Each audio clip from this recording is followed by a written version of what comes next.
So now that I'm a mother, my son's just had his first birthday and I really wanted to sort of just sit down and tell you my birth story. So I know it's probably not as interesting as my makeup and beauty videos, which everyone I think is here to watch, being that I'm a makeup artist. But now that I'm a mother, I really want to do some more videos on parenting, some more videos on being a mom.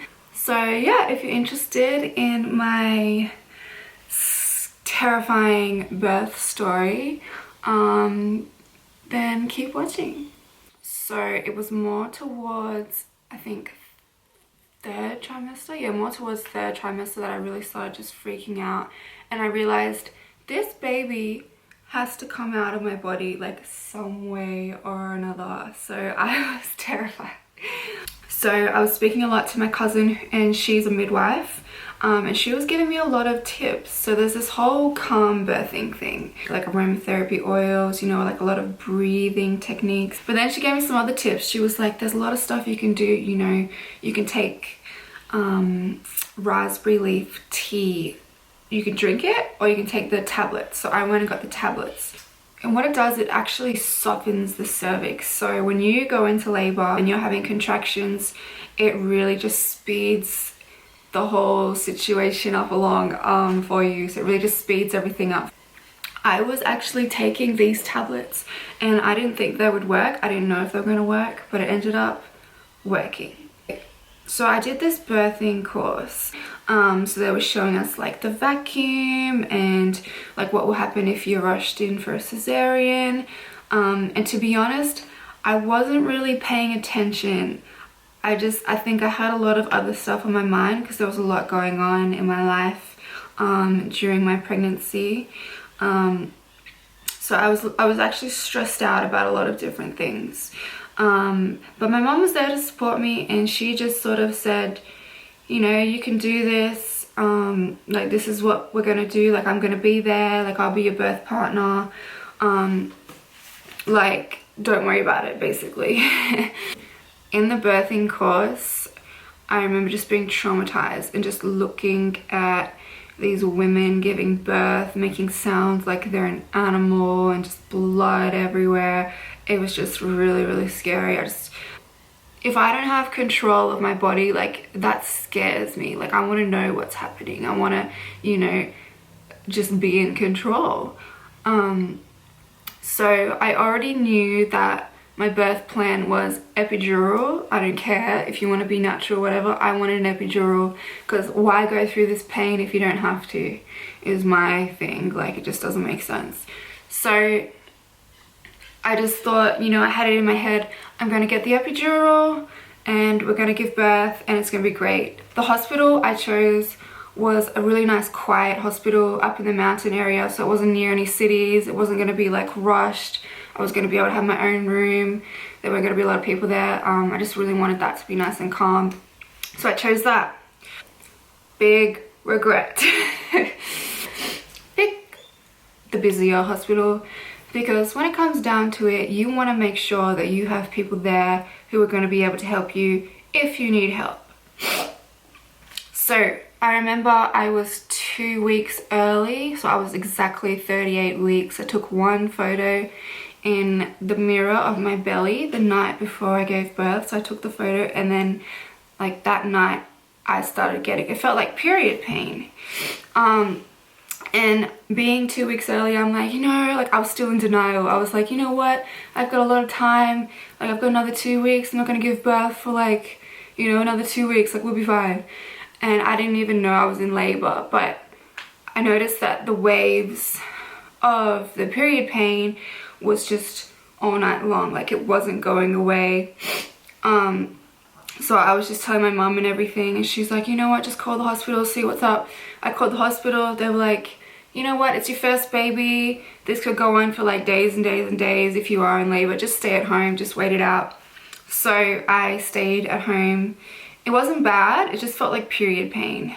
And then I woke up that morning and mom, she went to work because we were going to get a TENS machine. So what a TENS machine is, it sends like these currents through your body, so you can switch it on. You can turn up the intensity or turn it down, and it's sort of like a nerve block. Like it'll just confuse the brain. So if you're in intense pain, you know, in your back, you just put these little patches on your back and it's just gonna help you. So then I remember the pain just getting like more and more and more intense, and I called the hospital and they were like, it's your first baby, stay at home. Like they said it again. So I was like, all right, like they really want me to just stay at home, so I'm just gonna stay at home. And then it got so bad that I couldn't lay down anymore. Every time a contraction hit me, I still didn't think it was, like I was still in denial. I still didn't think it was a contraction. So every time a wave or a new contraction hit me, I had to actually get down on the floor onto like on all fours and just like sway. And I wasn't doing it because I learned to do this. It's just like what my body did. Like it's just like childbirth is just like the weirdest. I feel like if you're a woman, like your body just does what it has to do. Like it knows. So I was on the floor, and then I was kind of like, you know what, like this is really painful. Like I can't lie down on my back. Like I need to go. And I remember just crying because I was just so scared, you know, like being alone and on the floor in your bedroom. Like I told my dad, you know what, can you take me to the hospital? And he was like, yeah, if you want. Like we rushed to the hospital. It felt like the longest drive. Like it was a 20-minute drive, but it felt like the longest drive of my life. Every red light, oh my god. Like why are you stop? I remember getting angry in my head. I was like, you better drive faster. Like if you think you're gonna do the speed limit right now. And I ended up actually throwing up all over his car because of the pain, I guess. I went straight into the hospital, and I stopped in the bathroom there, and like dad was like rushing. He's like at the front desk. He's like, you know, our daughter, I think she's in labor. I think she's gonna have the baby. And I was just, you know, in the toilet, like holding onto the wall, like in pain, just like waiting for it to pass, because I was like kind of embarrassed too, like because you don't have control of your body. So I'm just like I can't talk to the ladies at the desk right now. Like, you know, I'm so preoccupied with this pain. I'm just waiting for this moment to go. And then like, and then I had, you know, a few minutes where I could just walk up to the desk. So they took me in, examined me straight away. She was like, you know what, you're 6 centimeters right out. And I was like, what? She's like, yeah, you're gonna have the baby. And I was still in denial. I was like, what do you mean? Like what? She's like, yep, we'll go take you to the birthing suite now. So I was like, what? Like, this is happening now? Like, but in my head I was like, but my mom's not even here. And I remember just freaking out. So she took me to the birthing suite, and I remember the pain just getting so bad. My dad waited outside, so I'm like literally alone in, like, I don't want to cry, but like,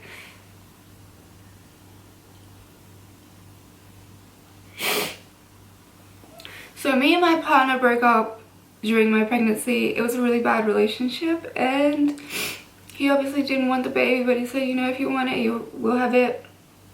But things were really, it was just a really, really bad, you know, like toxic relationship, abusive relationship, whatever. I had to give birth, and that was one of my fears, giving birth without the father of my child. You know, whether we're together or not, a part of me wanted him there. I'm honestly over the situation. Like, he's a horrible person. So when I realized that was the situation I was in, it was very hard, because it wasn't what I planned for my life, but it is what it is. And yeah, so my dad was outside and I was inside, like laboring. Like, the pain was so bad. I remember just like every time it hit, like just like rocking and like holding on to things. And I remember getting so angry at the midwife, because she was just over in the corner just like doing paperwork. And I was like, I felt like I was dying, and I was like, yo, like she's just over there like just doing whatever she wants right now. Like, what are you doing? Like, that's more important than like try to help me. So I ended up like in the birthing suite. There's like a bathroom and like a bed and like a seat. So I ended up walking up to the bathroom and just like sitting on the toilet, just like holding on. And I don't know why, but she was like, that's actually a really good position to give birth, like sitting down like that. And I was like, okay, cool. And then I remember just like we're sitting in the dark room, like we didn't even turn the light switch on, and I'm just like sitting there on the toilet, like staring at her. And I'm like, I need to get an epidural. Like, I'm a really shy person, and sometimes it's hard for me to like voice or express myself and tell you like what I want, like what I need. Like, this was my birth plan, like, you feel me? Like, I was really needing this epidural to get me through, because this is what I had set in my mind, that this is what I need to do to be able to give birth. So I remember just telling her like, hey, like I need the epidural. She's like, you're already 6 centimeters, like this baby's coming. And I remember she just like kept like walking away and stuff, and I was just like, no, like I really need the epidural. And then she said, well, we have to call in the doctor and we would have to order it, and that would take another half an hour, and then it would take, you know, half an hour to put it in, and then half an hour for it to start work. Like, she started making up like all of these excuses. Like, for one, I was like, wait a minute, like the doctor's not here like right now to be able to do it. Like, maybe he was in surgery or something. But I'm like, why is there not like some guy here who can do the epidural right now? Like, what are you talking about? And I was like, can we at least order it? Like, can you just at least order it? I remember I told her like literally, like I'm not joking, 20 times. I was like, I need the epidural. And I was trying to be like really polite, because I was shy, you know, like I don't want to like start screaming at this lady. But I felt like in my head, like I was screaming at this lady, like, because I was just so scared. And that's where I wish like my mom was there, or like at least my dad was in the room, like just to be like, look, like can we just order it for her? Like, can we just get the epidural? But like as soon as she said no, we can't get the epidural, like things just started like spiraling. Like, I just started spiraling in my head. I was like, this is like really bad, like this is all bad, this is all bad. This is like the level of pain I did not know that the human body could experience. So when she was like really adamant, like no, we're not doing it, like she didn't even give me false hope. Then she was like, you know what we can do is I can break your waters, so it'll escalate things. So she took me over to the bed, I laid down, she put like a hook right up there and broke the waters. I don't know how they do this or like what it looks like, but she did that, and then like everywhere. I was just like, you know, getting into all these positions. Like, your body just does what it wants to do. Like, you can't control anything. So I ended up just getting on my knees and just like holding onto the bed, like on the floor, and just swaying, and just like water was just going everywhere. And like I was saying, like I was dilating really quickly, or I got myself to, you know, 6 centimeters at home. So things were going really quick. But the pain was getting worse, the contractions were getting closer together, and then my mum showed up. So I was like, thank God, like she's here. And then like she's so cute, like she couldn't even get the TENS machine thing that she wanted to get. She had like essential oils, and I think she had like music player or something, but she was just like trying to like calm me down. And I remember she like kept trying to like massage me or something, like on my back. We were like way past that point. We can't do the calm birthing thing right now. I was in like the angry stage where like the pain is so much right now that you can't even touch my body, because you're gonna distract me from trying to get myself through these contractions. Like you have to focus, and you feel like you're in hell and you're dying. So I remember she tried to like massage me, and I think I just like hit her off me, and just like, you know, it was just like I couldn't even talk. Like, you can't do anything else but just be in this extreme intense moment of pain. I remember like I needed something. Like I kept saying like, can we get the epidural, can we get the I need the epidural, like, I can't do this without the epidural. So she gave me like, you know, the gas, and I'm like sucking on the gas, and it doesn't do anything. Like, if anything, it just makes you feel like really like out of body. Like, it's just like it adds a level of like confusion almost. Like you've got to like concentrate on getting yourself through these contractions, and you're taking this gas, which makes it feel like you're watching yourself getting through the kitchen. Like, I didn't like it at all. Like, it kind of like just gave me a headachy feeling. Like, it was really gross. Like, I think it'd be cool if you weren't in labor, like maybe then it would be fun, you know, to suck the gas thing. But like, it just like honestly wasn't doing anything for me. But I started to realize this is all I have, and if she's saying that this is going to help me, then I need to use this, and maybe it will help me, even though I don't feel like it's helping me. So with every, like, she knew when the contraction was hitting, because I would just automatically like, it's so funny, like when you're in labor, like the stupidest things annoy you. Like, apparently this midwife was like my mum's like childhood friend or something. Like, she knew her. It was like pissing me off, because like as soon as she got there, she was just like talking to her and was all like happy and like, oh yeah, you know, like my daughter's about to have a baby and how have you been? Like, it was like pissing me off, because I remember just like my mind was not in that room. Like, my mind was somewhere else. Like, I was just trying to, like, I felt like I was dying, you know. Like, I can't stress this enough. I don't care who you are. They have this thing called an epidural, which I hear is like amazing, and I wish I had that epidural, and I didn't have that epidural. So my advice is get that epidural. So after every contraction, like, you pray for that, you know, that few minutes of just nothing, where it's just like your body can recover. Like, I felt like I didn't have a break, so every few seconds I'll just like, the contractions were so crazy, and I'm doing like all these positions. Like, I'm holding onto the top of the bed, like on my knee.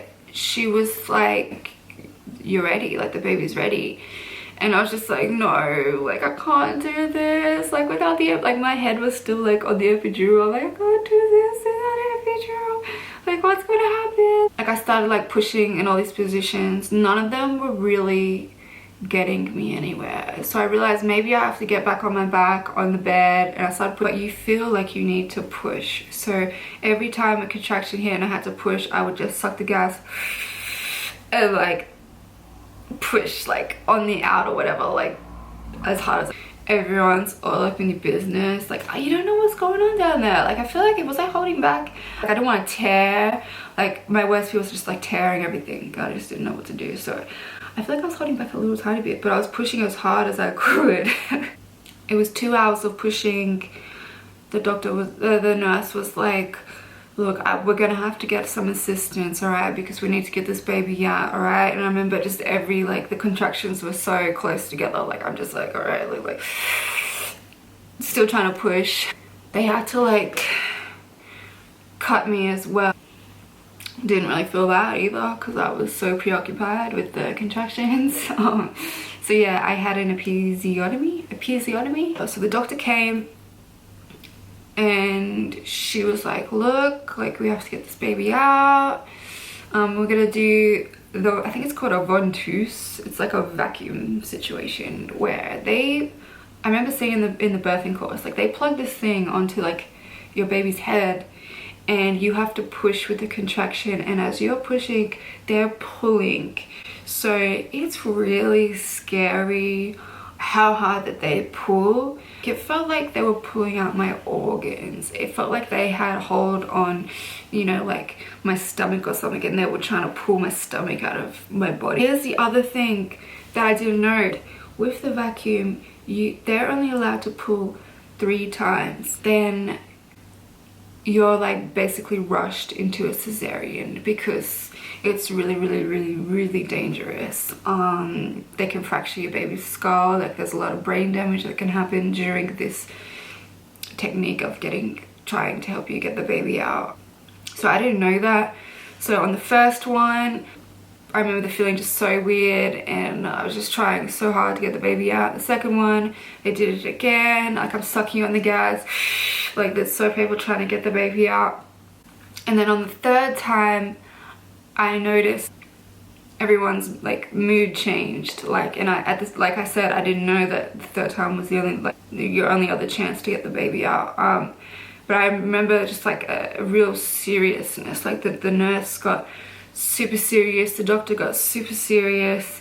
The contraction was coming. I breathed in the gas, and the nurse said, what are you, like, the doctor said, what are you doing? Put the gas down, we need to get the baby out, put the gas down.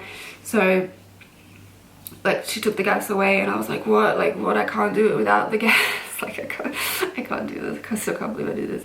So I pushed without anything, and they pulled with the vacuum thing on his head, and then yeah, like he came out, like they got his little head out, and then it was a lot easier to get the body out with the next push. And I remember just feeling like, what, like a baby came out of my body. Like I remember just being like so out of it, just like, what is like going on right now, like a real human being. And I remember like the first time I saw him, like